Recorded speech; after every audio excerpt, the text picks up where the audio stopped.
Hello everyone, welcome to KV teachers guild.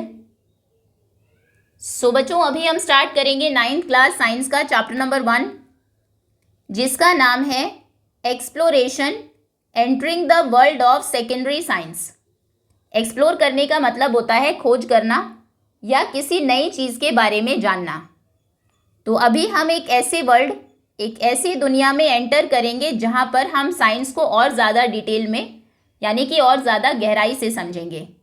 Secondary science का मतलब होता है हायर लेवल साइंस, यानी कि 9th क्लास की साइंस। तो चलिए स्टार्ट करते हैं। In the middle stage, science के मिडिल स्टेज है क्लास 6th to 8th। तो मिडिल स्टेज में science invited you to be curious and observe the world closely, to ask questions and to find out how things work. अब तक जो science आपने पढ़ी उसमें साइंस ने आपको क्या क्या सिखाया? सबसे पहले क्यूरियस होना, आप में जानने की इच्छा जगाई, आसपास की दुनिया को क्लोजली देखना सिखाया, आपको क्वेश्चंस पूछना सिखाया और ये पता करना सिखाया कि चीज़ें कैसे काम करती हैं। इन आवर जर्नी, अपनी इस जर्नी में we discovered that science began with wonder. हमने ये जाना कि साइंस की शुरुआत होती है वंडर से। कोई चीज़ देखकर आपको हैरानी होती है, फिर आप उससे रिलेटेड एक्सपेरिमेंट करते हैं, उसके बारे में जानना चाहते हैं। तो इसकी शुरुआत वंडर से होती है हमेशा। And grew through careful experiments. फिर ये आगे कैसे बढ़ता है साइंस? केयरफुल एक्सपेरिमेंट्स के through. We connected ideas across the world of living and non living. Science में हमने जो नॉन लिविंग या लिविंग वर्ल्ड है उनके बीच के कनेक्शन को भी समझा। जैसे हम ह्यूमंस हैं, लिविंग हैं, लेकिन हमें एयर और वाटर चाहिए जिंदा रहने के लिए, जो कि दोनों नॉन लिविंग है।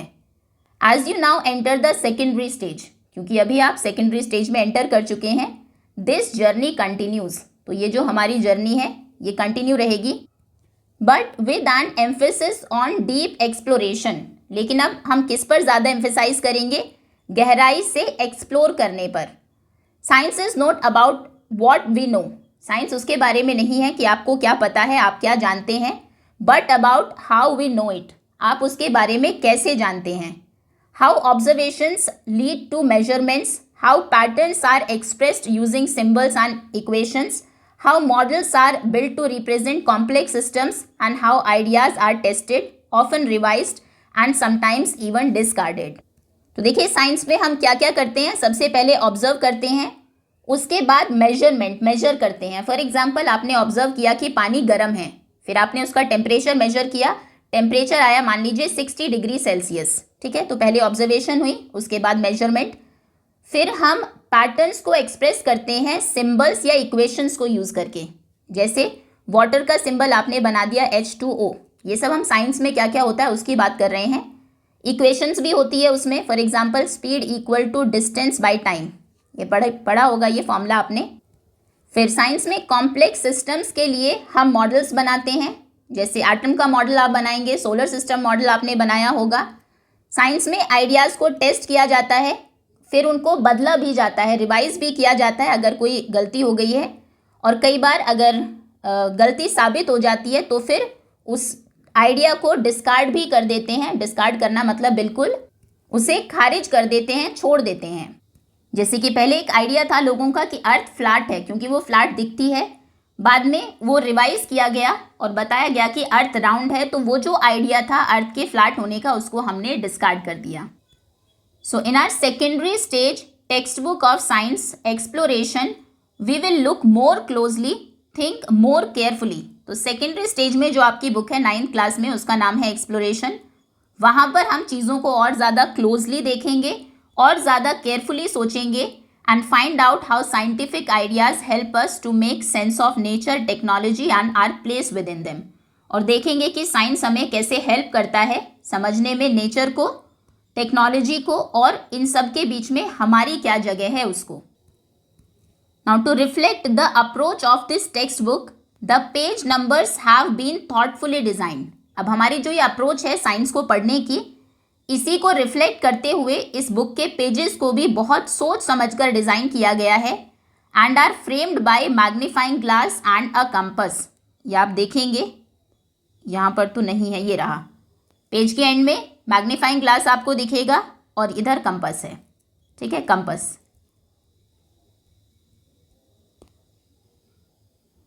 सो magnifying glass symbolises, magnifying glass क्यों यूज किया गया है?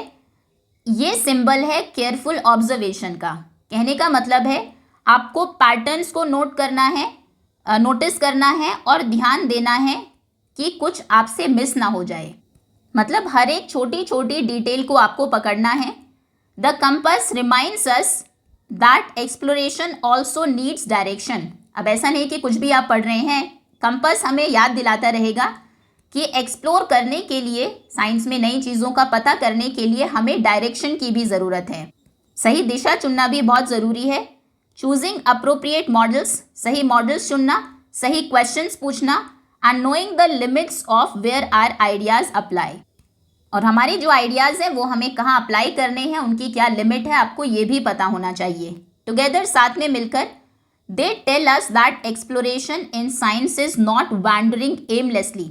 साइंस में एक्सप्लोर करना है, खोज करनी है कुछ आपको। इसका मतलब ये नहीं है कि आप बिना सोचे समझे भटकते रहे। आपको पर्पस के साथ सीखना है। एक्सप्लोर करने का भी कोई पर्पस होना चाहिए, but trying to make sense of the world with care and purpose. दुनिया में जो चीज़ें हैं उनको समझने की, उनमें लॉजिक फाइंड करने की कोशिश करनी है, लेकिन केयरफुली और अपने एक पर्पस के साथ। Now the natural world is complex and studying it in full detail is often impossible. Natural world बहुत कॉम्प्लेक्स है, आसान नहीं है उसकी हर एक चीज़ को समझना। जैसे आपका वेदर सिस्टम है या आपकी ह्यूमन बॉडी ही है, अगर उसको समझने लगेंगे तो बहुत सारी बुक्स तो उसी के ऊपर हो जाएगी, फिर भी आप पूरा उसको नहीं समझ पाएंगे। अब 9th में तो हमें बहुत सारे टॉपिक्स कवर करने हैं। So to make sense out of this complexity, science use models. तो इन्हीं कॉम्प्लेक्स चीज़ों को समझाने के लिए साइंस में मॉडल्स को यूज़ किया जाता है। These are simplified ways of looking at real system that focus only on what is most important for a given question. तो मॉडल क्या है? वो किसी कॉम्प्लेक्स चीज़ का एक सिंप्लीफाइड वर्जन है जो कि हमें रियल वर्ल्ड को सिंपल तरीके से देखने में हेल्प करते हैं। ये मॉडल में हम सिर्फ इंपॉर्टेंट चीज़ों पर ही ध्यान देते हैं, बाकी जो नॉन इम्पॉर्टेंट है उसको इग्नोर कर देते हैं। सोलर सिस्टम का मॉडल आपने देखा होगा, अर्थ का मॉडल तो आप पढ़ते ही है, ग्लोब आपने देखा होगा। कई बार जो हमारा हार्ट है उसका मॉडल आपको आपकी बायो लैब में मिल जाएगा। मॉडल्स बहुत हेल्पफुल होते हैं साइंस को आसानी से समझने में। In physics a moving car may be represented as a single point. Physics में मान लीजिए एक मूविंग कार को आपको दिखाना है। एक कार यहाँ से यहाँ जाती है, 2 आवर्स में उसने 120 किलोमीटर का डिस्टेंस कवर किया। तो ऐसा नहीं है कि यहाँ पर आपको रियल कार बनाकर दिखानी पड़ेगी, सिर्फ एक पॉइंट से भी उसको रिप्रेजेंट कर सकते हैं, क्योंकि वहाँ पर हमें जो फिजिक्स, उसमें हमें मोशन को समझना है, कार की शेप को नहीं। इम्पॉर्टेंट क्या है साइंस में, हमें उस पर ध्यान देना है। अगर मोशन चैप्टर आप पढ़ रहे हैं तो आसानी से समझने के लिए ये कार है, ए पॉइंट से चली, फिर यहाँ बी पर पहुँची, फिर वो राइट टर्न हुई, फिर सी पर आई, तो ये पॉइंट भी कार को ही रिप्रेजेंट करेंगे। ओके, उसमें प्रॉपर ड्राइंग आपको नहीं करनी है। तो आसानी से समझने के लिए फिजिक्स में चलती हुई गाड़ी को सिर्फ एक पॉइंट से हम रिप्रेजेंट कर देते हैं, जबकि केमिस्ट्री में एटम्स और मॉलिक्यूल्स को एज स्फेयर ड्रॉ करते हैं या बॉन्ड्स बनाकर ड्रॉ करते हैं। हालांकि रियल में वो ऐसे नहीं होते हैं, लेकिन इनको हम बनाते हैं ताकि आपके लिए समझना आसान हो जाए। In biology cells are shown as diagrams highlighting key points. Biology में 8th क्लास में आपने सेल पढ़ा होगा, animal cell, then plant cell के बारे में। तो सेल को आपने किससे देखा? सेल को हम डायग्राम से समझते हैं, जिससे कि आप उसके जो इम्पॉर्टेंट पार्ट्स हैं उनको हाईलाइट किया जा सके, उनको आप समझ सके। सेल के अंदर ये न्यूक्लियस है, ये माइटोकॉन्ड्रिया है, तो पर्टिकुलर पार्ट आप देख सके उसके लिए उसको हम डायग्राम के थ्रू रिप्रेजेंट करते हैं। जबकि सेल हम जानते हैं कितनी छोटी होती है, पॉइंट से भी छोटी है, लेकिन सेल को आप पॉइंट से नहीं दिखाते। पॉइंट से शो करेंगे तो बच्चे को उसके अंदर के पार्ट्स समझ में ही नहीं आएंगे। कहने का मतलब है हमारी जो टेक्निक है उसको हम बदलते रहते हैं। मेन फोकस हमारा ये होगा साइंस में कि हम समझ क्या रहे हैं और क्या चीज़ हमारे लिए इम्पॉर्टेंट है, बस उसी पर ही ध्यान देना है। जो अनइम्पॉर्टेंट अननेसेसरी चीज़ें हैं उनको हम इग्नोर करेंगे। एंड इन अर्थ साइंस में earth may be treated as a smooth sphere layered into distinct regions. आपने ग्लोब देखा होगा, ग्लोब के ऊपर आप हाथ अगर फेरेंगे तो बिल्कुल स्मूथ आपको वो दिखेगा, जबकि रियल में तो अर्थ ऐसी नहीं है, उसके ऊपर माउंटेन्स भी है, वैलीज भी है, प्लाटो भी है ना। लेकिन मॉडल में इन चीज़ों को हम इग्नोर करते हैं। Building such models involve making assumptions and deliberately ignoring certain details. तो ऐसे मॉडल्स बनाने में हम जानबूझकर कुछ डिटेल्स को इग्नोर कर देते हैं और मान लेते हैं, कुछ चीज़ों को अज्यूम कर लेते हैं अपने आप ही। जैसे कि कुछ एग्जाम्पल्स भी आपको दिए हैं। When studying the motion of a falling object, एक ऑब्जेक्ट गिर रहा है ऊपर से, अगर ग्रेविटी आपको बतानी है, उसके मोशन को समझाना है, air resistance may be neglected to understand the basic effect of gravity. हालांकि एयर रेजिस्ट करती है उसको। एक पेपर अगर आप ऊपर से डालेंगे तो वो धीरे धीरे नीचे आएगा, पत्थर एकदम से आ जाता है क्योंकि वो भारी होता है, और पेपर फ्लैट होता है तो वहाँ पर एयर उसको रेजिस्ट करेगी, इसलिए वो धीरे नीचे आएगा। लेकिन अगर आपको ग्रेविटी बतानी है तो उस एयर रेजिस्टेंस को इग्नोर कर देते हैं, ताकि जो बेसिक इफेक्ट है ग्रेविटी का कि धरती अपनी और चीज़ों को खींचती है, बस उतना समझ में आए बच्चों को। बायोलॉजी में जब आप हार्ट पंप करता है ब्लड को, ये बच्चों को समझाएंगे, तो बहुत सारी सेल्स को हम इग्नोर कर देते हैं ताकि ऑर्गन बच्चों को अच्छे से समझ में आए कि हार्ट कैसे वर्क करता है। ठीक है, हार्ट के अंदर भी बहुत सारी सेल्स हैं, ब्लड में भी बहुत सारी सेल्स हैं, प्लेटलेट्स है, आरबीसी, डब्ल्यूबीसी है। लेकिन अगर आप हार्ट के फंक्शन को समझा रहे हैं तो उन सेल्स को हम इग्नोर कर देते हैं। क्यों? ये जानबूझकर हम करते हैं, क्योंकि अगर आप पूरे हार्ट को समझने लगे, सेल्स को समझने लगे, सेल्स के अंदर क्या है, तो बहुत ही डिटेल टॉपिक हो जाएगा। हम सिर्फ इस बात पर ध्यान देते हैं कि हमें बताना क्या है। ओके, तो अगर हमें हार्ट का जो हमारा फंक्शन है अगर वो समझाना है तो उससे रिलेटेड कुछ अनइम्पॉर्टेंट चीज़ों को उस टाइम के लिए हम इग्नोर कर देते हैं। अनइम्पॉर्टेंट तो नहीं है, जब हम ब्लड के बारे में पढ़ेंगे, उसकी सेल्स के बारे में पढ़ेंगे, तब हम सिर्फ उन सेल्स के बारे में पढ़ेंगे, तब हम हार्ट को इग्नोर कर देंगे। ओके, होपफुली समझ में आ रहा होगा आपको। ध्यान रखिएगा that these choices are not mistakes. ऐसा नहीं है कि गलती से ऐसा हो गया, हार्ट पढ़ाते टाइम हमने सेल्स को इग्नोर कर दिया। ये मिस्टेक्स नहीं है, इनको ऑन पर्पस किया जाता है to keep things simple enough. चीज़ें ताकि सिंपल रहे, एक चीज़ को अगर हम समझ रहे हैं तो वो हमें क्लियरली समझ में आए, but still allow us to find answers to what we are looking for. लेकिन सिंपल चीज़ें बना देते हैं जिससे कि जो हम समझना चाहते हैं, जो हमारे क्वेश्चंस हैं, उनके आंसर्स हमें मिल सके। Okay, example 1.1। अब यही चीज़ आपको एक एग्जाम्पल के थ्रू बताई गई है। A cricket shot, think of a cricket ball being hit for a 6। मान लीजिए क्रिकेट बॉल हिट की गई 6 के लिए। You want to make a simple model, उसका सिंपल सा मॉडल आपको बनाना है। What details would you include, क्या डिटेल आप अपने उस मॉडल में इंक्लूड करेंगे और किन को इग्नोर करेंगे। अब आंसर ये है, वी मस्ट आस्क, हमें ये पूछना है, will the ball cross the boundary without hitting the ground first. क्या बॉल ने बाउंड्री को क्रॉस कर लिया है बिना ग्राउंड को हिट किए। ऑब्वियसली ग्राउंड को हिट करती तो 6 ना होता, तो उसने कवर कर लिया। अब इसके लिए things like the brand of the bat, the colour of the ball, the amount of grass on the field will make no difference. Bat का क्या ब्रांड है, बॉल किस कलर की है, कितना घास था ग्राउंड के ऊपर, इनसे कोई फर्क नहीं पड़ता। ये बिल्कुल अननेसेसरी डिटेल है, इनको हमारे मॉडल में, इन पर मतलब ज़्यादा ध्यान देने की ज़रूरत नहीं है। अगर 2 डिफरेंट मॉडल्स बन रहे हैं तो ये चीज़ें अलग भी हो सकती है। ऑन दी अदर हैंड, दूसरी तरफ, the mass of the ball, ball का मास कितना था, किस स्पीड से उसको हिट किया गया, किस डायरेक्शन में वो गई, in which the ball it being hit will be very important. ये तीनों चीज़ें बहुत इंपॉर्टेंट होगी। एयर रेजिस्टेंस, एयर ने कितना रेजिस्ट किया उसको, स्पिन ऑफ द बॉल, कितनी वो स्पिन हुई, and the stitching of the thread at the seam, किस तरह से उसको स्टिच किया गया है, हैव स्मॉलर इफेक्ट, ये छोटे छोटे से मतलब बहुत कम इफेक्ट पड़ेगा इनका, that can be ignored in a simple model. अगर सिंपल सा मॉडल आप बनाना चाहते हैं तो उसमें इन चीज़ों को आप इग्नोर कर सकते हैं, लेकिन बॉल का मास आप बताएंगे, वो उसमें किस स्पीड से वो गई और किस डायरेक्शन में गई, ये आपको बताना अपने मॉडल में ज़रूरी है। जब हम मॉडल की बात करते हैं तो मॉडल मतलब वो नहीं कि आप प्रॉपर जो थर्मोकोल के ऊपर बनाते हैं, यहाँ पर आप डायग्राम के थ्रू भी उसको शो कर सकते हैं। ठीक है, ये बॉल यहाँ से ये बना दीजिए, यहाँ पर बैटर है, इस तरह से। ओके, अब आप सिंपल मॉडल अगर बनाएंगे तो बॉल स्पिन हुई या नहीं, एयर रेजिस्टेंस कितना था, स्टिचिंग, इनको इग्नोर कर सकते हैं। लेकिन अगर आप एक कॉम्प्लेक्स मॉडल बनाना चाहते हैं तो उसमें हम और ज़्यादा एक्यूरेट बनाने के लिए एक्स्ट्रा डिटेल्स ऐड कर सकते हैं। मतलब सिंपल मॉडल में कम डिटेल्स होती है जो सिर्फ इम्पॉर्टेंट है उस इवेंट के लिए, कॉम्प्लेक्स में थोड़ा और ज़्यादा एक्यूरेटली हम उसको बनाते हैं और ज़्यादा डिटेल्स ऐड करते हैं। ओके, एक बार ये बॉक्स हम देख लेते हैं। ये पिक्चर आपको गिवन है, Meghnath Saha on an Indian postage stamp, simplifying the stars. Stars को कैसे इन्होंने सिंप्लीफाई किया। तो साइंस अक्सर शुरू होता है कुछ डिटेल्स को इग्नोर करने से। Science often begins bye ignoring details.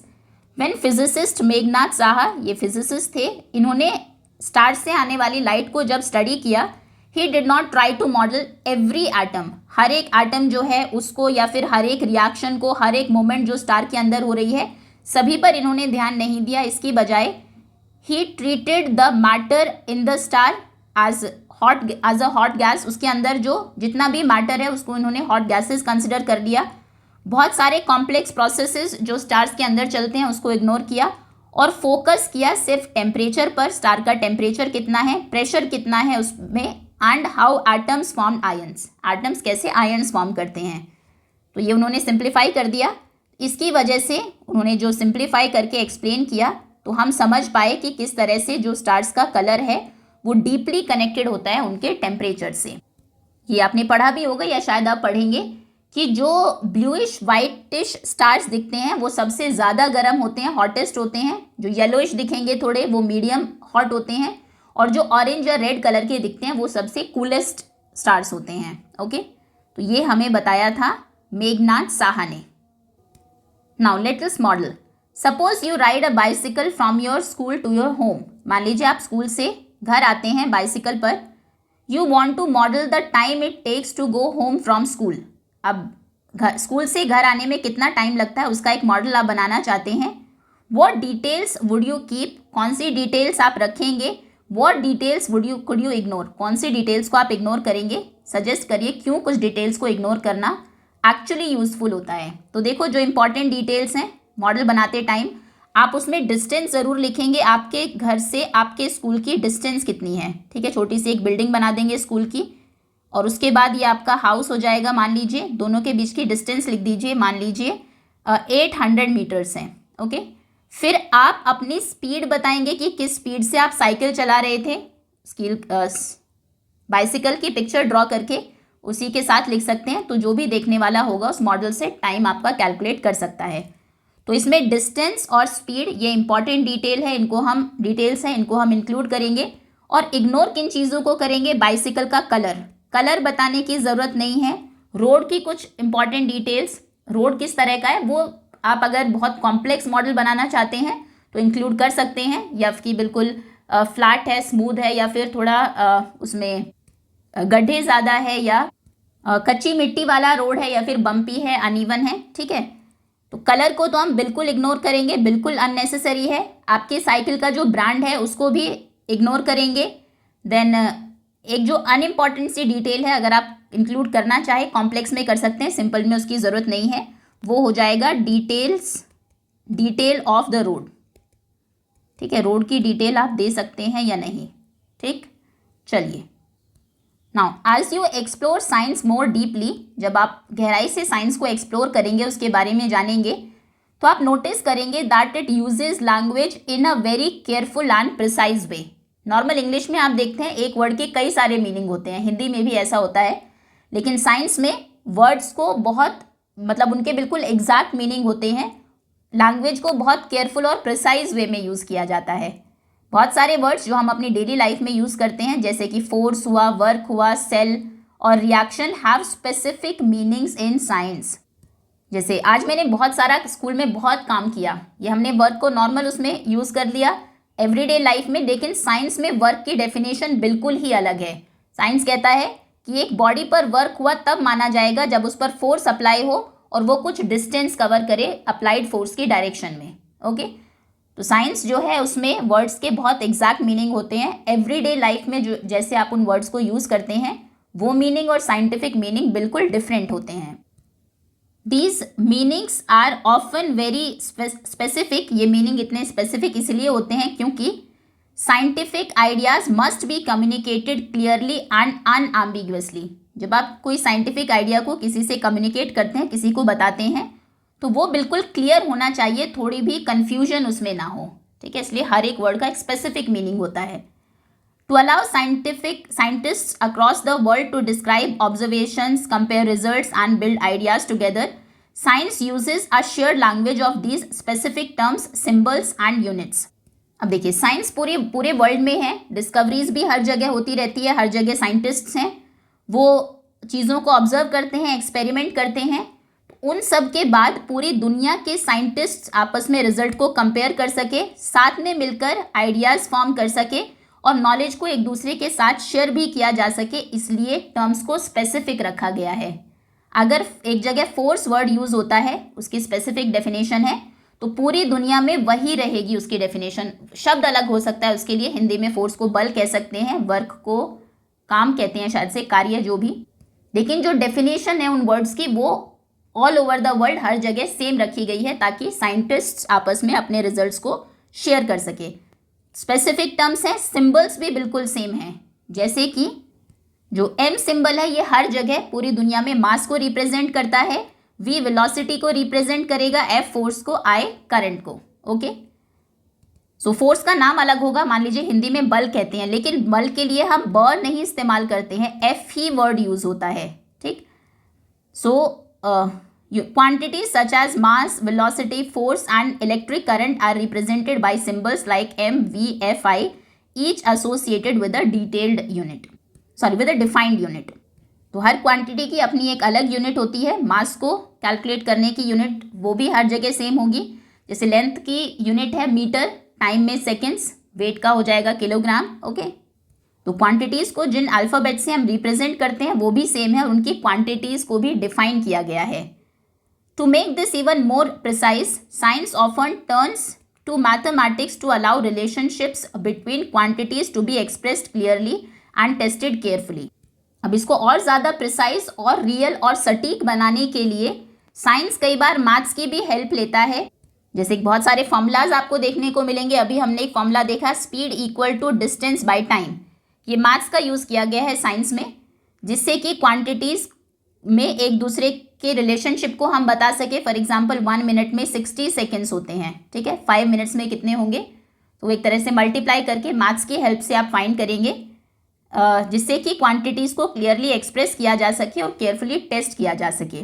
This can be sometimes feel challenging, ये कई बार हमें बहुत चैलेंजिंग लगता है। मैथ्स तो वैसे इतना डिफिकल्ट था, अब साइंस में भी मैथ्स आ गया, but it is important to remember that mathematics in science is not meant to be a hurdle. लेकिन आपको ध्यान रखना है कि साइंस में जो मैथ्स हम यूज़ करते हैं वो किसी हर्डल के लिए नहीं है, वो मतलब कोई रुकावट नहीं है। इंस्टेड उसकी बजाय it is a language that helps us think more clearly about the world, बल्कि मैथ्स एक लैंग्वेज है जो हमें क्लियर थिंकिंग सिखाती है।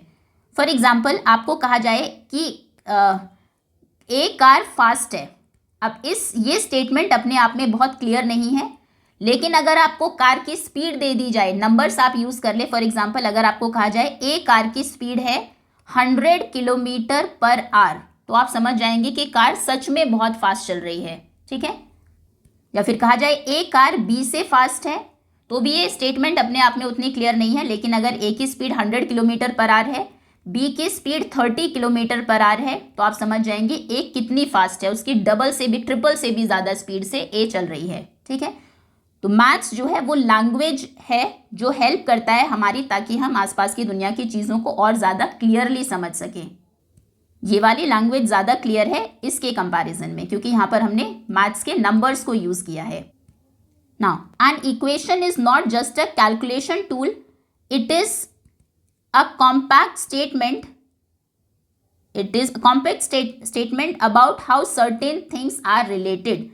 For example, describe, अच्छा चलिए, एक अगर स्टेटमेंट, एक इक्वेशन आपको दे दी, वही जो हम अभी तक यूज़ कर रहे थे, आपको कहा गया स्पीड इक्वल होता है डिस्टेंस बाय टाइम। तो ऐसा नहीं है कि ये कैलकुलेशन टूल आपको दे दिया गया, इक्वेशन अब आपको याद करनी पड़ेगी। ये एक तरह से एक स्टेटमेंट को आपने छोटा कर दिया है, ये बताने के लिए कि कैसे डिस्टेंस, टाइम और स्पीड आपस में रिलेटेड है।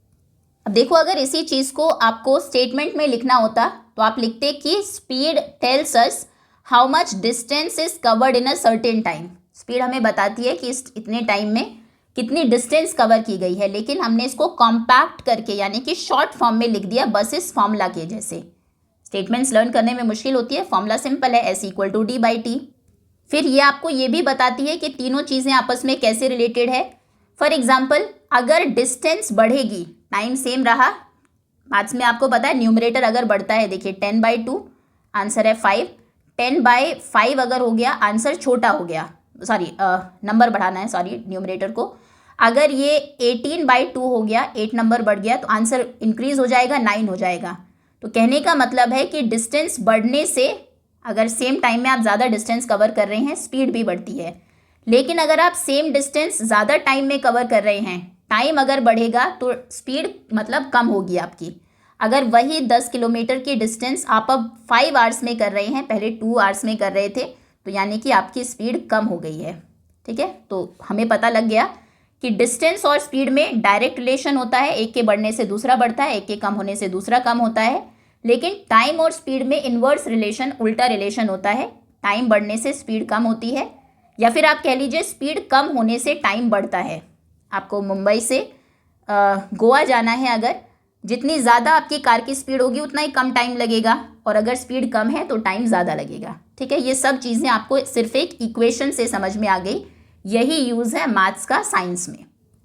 हाँ, एक यहाँ पर भी यही एग्जाम्पल दिया है। For example, describing motion using quantities. Motion को अगर हम डिस्क्राइब करते हैं कि क्या है, डिस्टेंस, टाइम और वेलोसिटी, स्पीड को वेलोसिटी भी कहते हैं, इन क्वांटिटीज़ को यूज़ करके, तो फिर हम बाद में आंसर कर सकते हैं कि एक ऑब्जेक्ट बाद में कहाँ होगा, 2 घंटे बाद ये कार कहाँ होगी, वो आप बता सकते हैं डिस्टेंस, टाइम और स्पीड या वेलोसिटी को यूज़ करके। इन द सेम वे, इसी तरह से mathematical expressions are use to describe rates of chemical reaction. Chemical reaction का क्या रेट है, उसे बताने, किस रेट से केमिकल रिएक्शन हो रहा है, कितनी जल्दी या कितना स्लो, उसे बताने के लिए भी मैथ्स के एक्सप्रेशंस को यूज़ किया जाता है। पॉपुलेशन ग्रोथ का क्या पैटर्न है, किस तरह से पॉपुलेशन बढ़ रही है किसी कंट्री में या किसी सिटी में, उसके लिए भी हम मैथ्स यूज़ करते हैं। या फिर विद इन अ सिस्टम, एक सिस्टम के अंदर किस तरह से एनर्जी में चेंजेस हो रहे हैं, इन सब के लिए मैथ्स की चीज़ों को यूज़ किया जाता है। Learning to use mathematics in science does not mean memorising equations. अब मैथ्स को यूज़ करना है साइंस में, इसका मतलब नहीं है कि मैथ्स की तरह, जैसे मैथ्स में आप इक्वेशंस को लर्न करते हैं, साइंस में भी करनी पड़ेगी। रटना नहीं है इक्वेशंस को, इसका मतलब है अंडरस्टैंडिंग द सिचुएशन फर्स्ट। सबसे पहले सिचुएशन को समझिए, देन आइडेंटिफाइंग रिलेवेंट क्वांटिटीज़, उससे रिलेटेड क्या क्या क्वांटिटीज़ हैं उनको आप समझेंगे, आइडेंटिफाई करेंगे, और फिर मैथमेटिकल रिलेशंस को यूज़ करेंगे to reason carefully reason find करने के लिए। इस तरह से मैथ्स एक पावरफुल लैंग्वेज बन जाती है सोचने की, ना कि सिर्फ न्यूमेरिकल आंसर्स फाइंड करने की।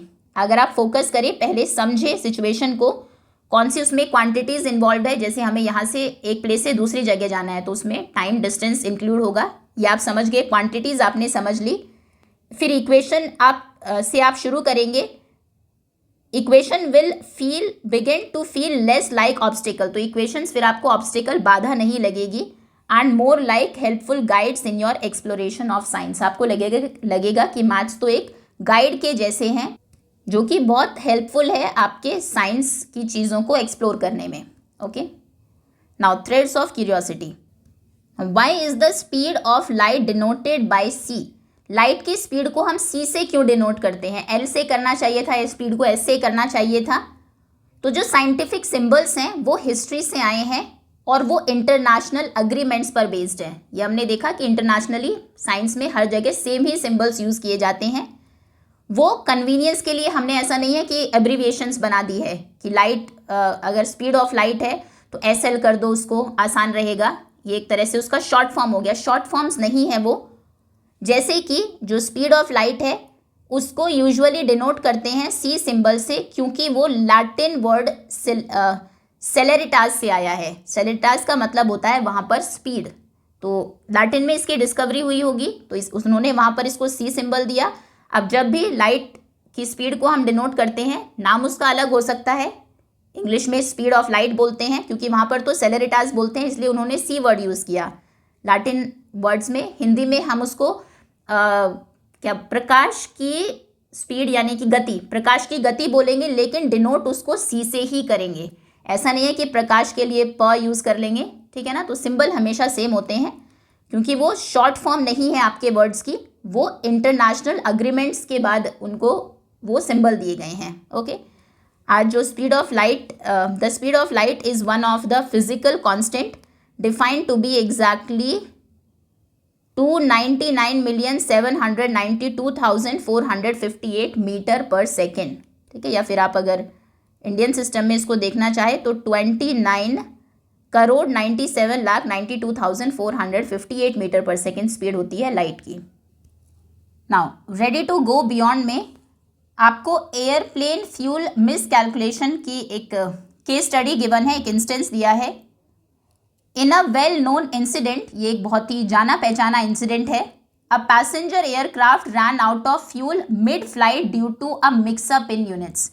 एक पैसेंजर एयरक्राफ्ट था जो उसकी फ्लाइट के बीच में ही आउट ऑफ फ्यूल हो गया, यानी कि उसमें फ्यूल खत्म हो गया क्योंकि कुछ यूनिट्स का मिक्सअप हो गया था।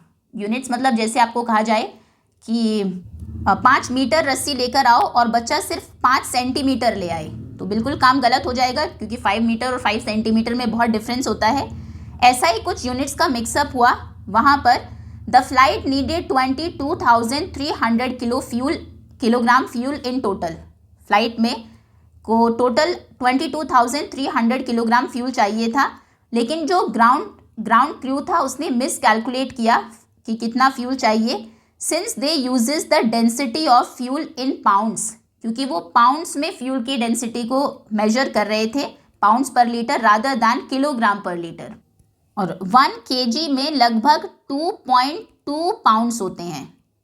ओके, किलोग्राम बड़ी यूनिट है, 2.2 पाउंड्स मिलकर 1 kg बनाते हैं। तो यानी कि अगर 22,300 चाहिए तो आधे के लगभग फ्यूल उन्होंने दिया होगा।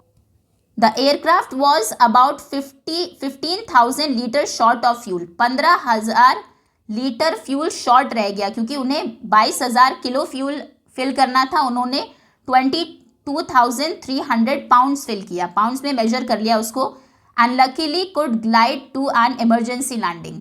लेकिन लकी बात ये रही कि जो प्लेन था वो ग्लाइड करने का मतलब होता है बिना इंजन के धीरे धीरे से नीचे आना, बिना इंजन के वो ग्लाइड करके सेफली लैंड हो गया। जैसे पेपर प्लेन होता है ना, वो हवा में ग्लाइड करता है, बिल्कुल वैसे ही। विच डैमेज द एयरक्राफ्ट दो देयर वर नो कैजुअलिटीज़। हालांकि एयरक्राफ्ट को बहुत डैमेज हुआ लेकिन जान का नुकसान नहीं हुआ, लोगों की जान बच गई। Pounds and kilograms are very different. Pounds और किलोग्राम्स बहुत अलग होते हैं, तो स्टैंडर्ड यूनिट को हर जगह यूज़ किया जाता है ताकि इस तरह की जो कन्वर्जन है या एरर्स हैं इनको रोका जा सके। तो इसलिए अब जो स्टैंडर्ड यूनिट है फ्यूल को मेजर करने की वो होती है किलोग्राम पर लीटर। ओके, तो हर जगह अगर किसी ने बोला कि 22,300 चाहिए, अगर यूनिट नहीं भी बोली तो बाय डिफ़ॉल्ट हर जगह वर्ल्ड में अंडरस्टूड होगा कि 22,300 किलोग्राम की बात हो रही है। ओके, दूसरी यूनिट कोई ना समझे। चलिए, नाउ थ्रेड्स ऑफ क्यूरियोसिटी। अब क्वेश्चन है, why is kilogram used everywhere. हर जगह किलोग्राम क्यों यूज़ किया जाता है?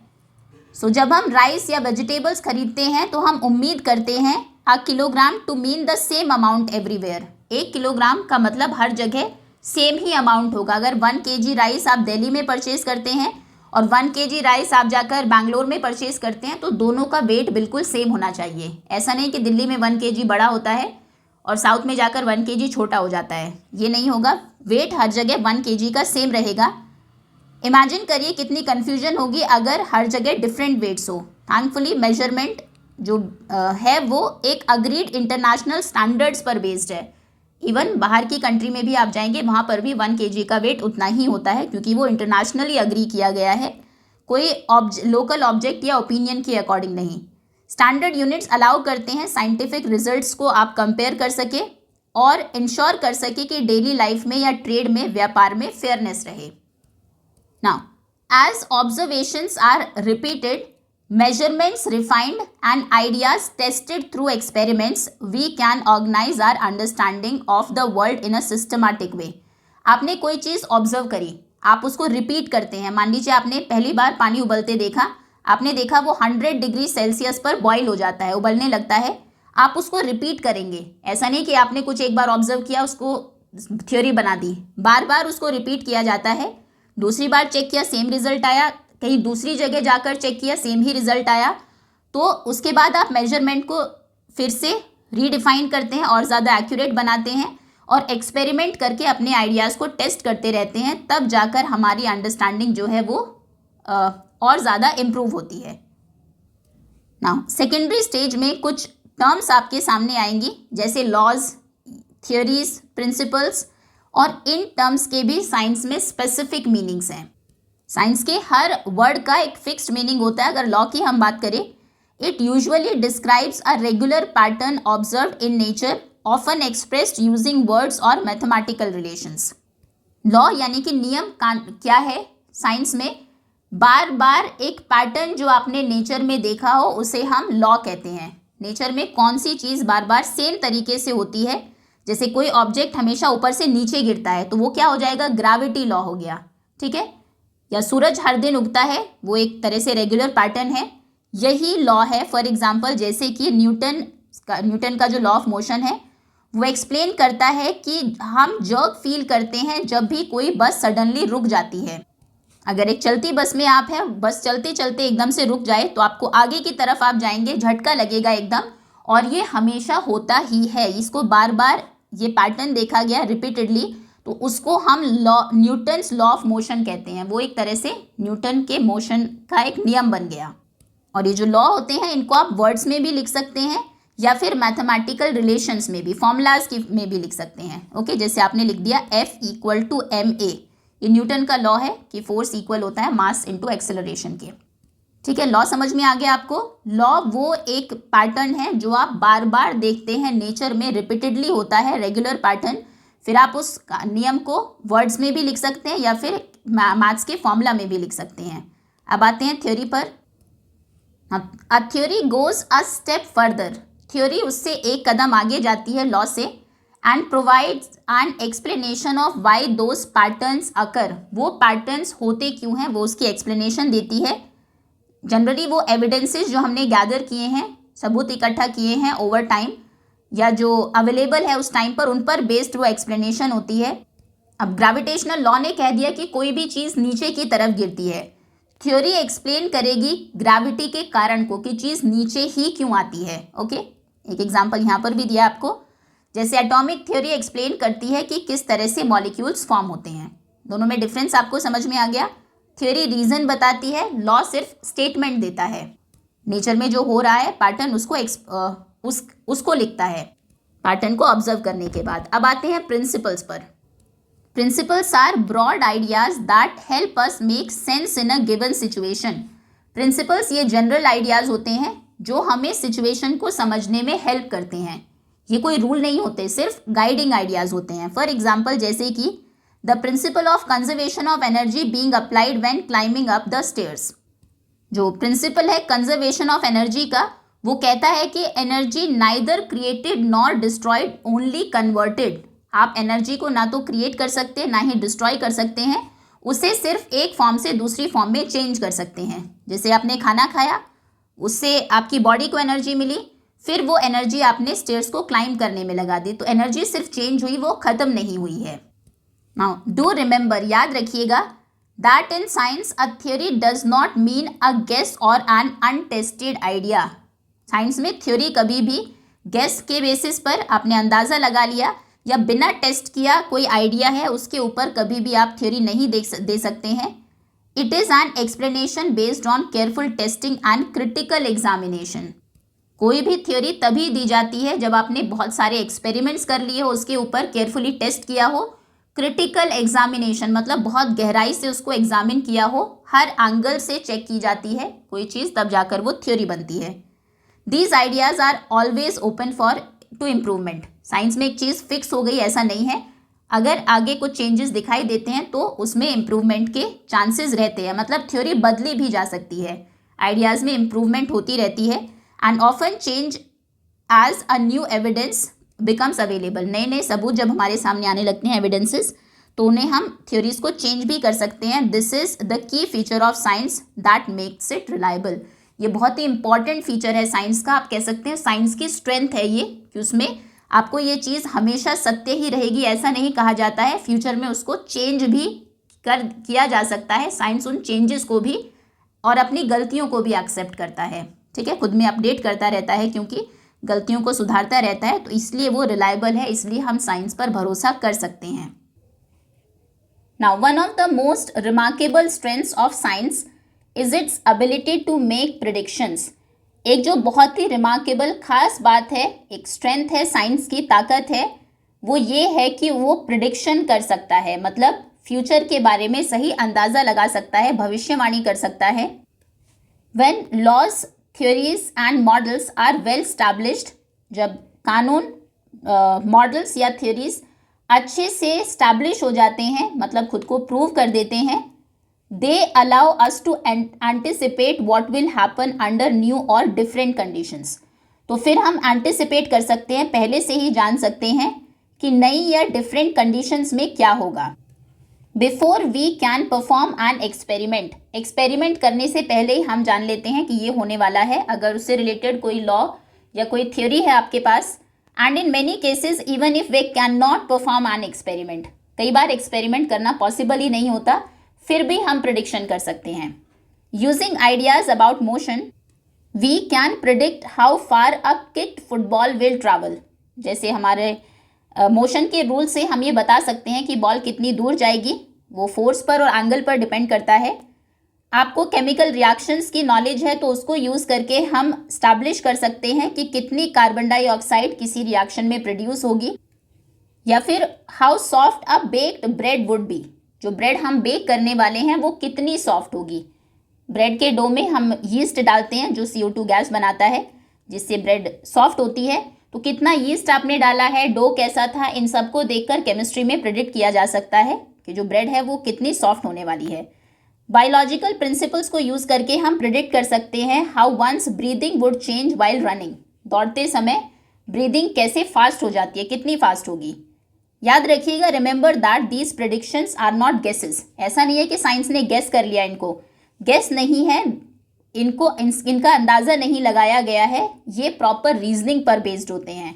दे are reasoned expectations based on evidence and careful thinking. इनके लिए हमारे पास एविडेंसेस भी हैं, सबूत भी है, और केयरफुल थिंकिंग के बाद, बहुत लॉजिकल थिंकिंग के बाद ये प्रेडिक्शंस हम करते हैं, डेटा को अच्छे से एनालाइज करके, इसलिए ये स्ट्रांग होते हैं। And when predictions match observations, अब जो प्रेडिक्ट किया साइंस ने जब वही होता है, सेम ऑब्जर्वेशन होती है, confidence in the underlying science grows, तो साइंस पर हमारा भरोसा और ज़्यादा बढ़ जाता है। बट इवन मोर इम्पॉर्टेंट, लेकिन इससे भी ज़्यादा ज़रूरी है, व्हेन दे डू नॉट, जब वो मैच नहीं होते, साइंटिस्ट री एग्जामिन देयर अजम्पशंस। तो साइंटिस्ट की जो अजम्पशंस हैं, जब प्रेडिक्शन मतलब गलत हो जाए, तो और भी ज़्यादा इंपॉर्टेंट है कि साइंटिस्ट दोबारा चेक करते हैं गलती कहाँ हुई है, अपनी अजम्पशंस को, अपने मॉडल्स को या मेजरमेंट्स को। In this way, predictions is a powerful tool that drives further exploration and a deeper understanding of the world. तो प्रिडिक्ट करना कि ये होने वाला है, ये बहुत ही पावरफुल टूल है।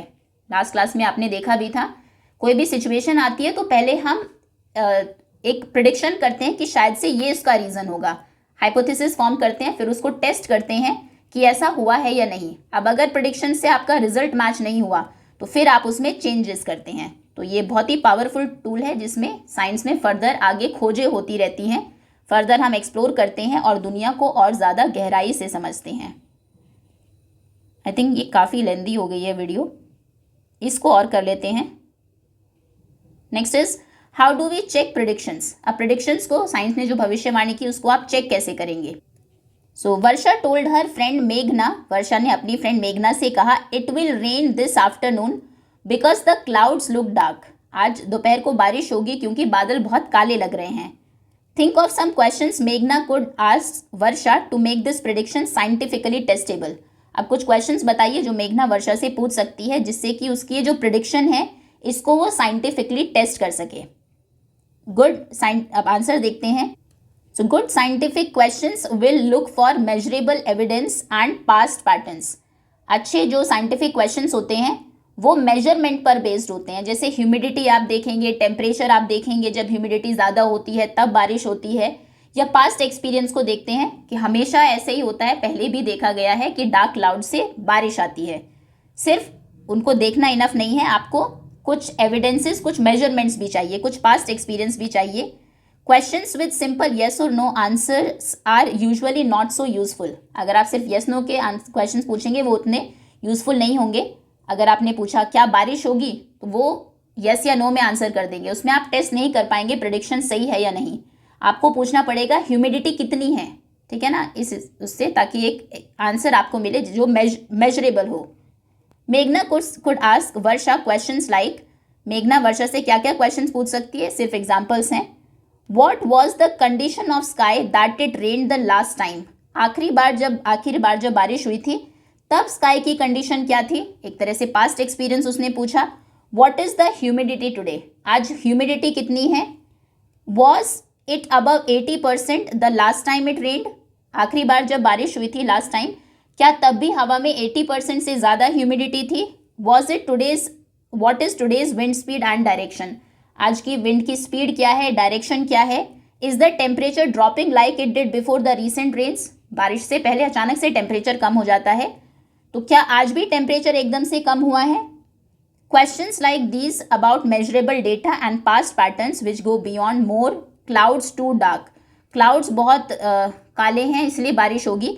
साइंस इससे कहीं बियॉन्ड जाता है, वो ऐसे डेटा देता है जिससे आप मेजर कर सके, या फिर पास्ट पैटर्न्स को आपको बताता है। वो कहेगा आज बारिश होगी क्योंकि ये इतनी ह्यूमिडिटी है, टेम्परेचर एकदम से कम हो गया है, आज विंड की स्पीड इतनी है, पहले जब बारिश हुई तब भी ऐसा ही हुआ था, ठीक है।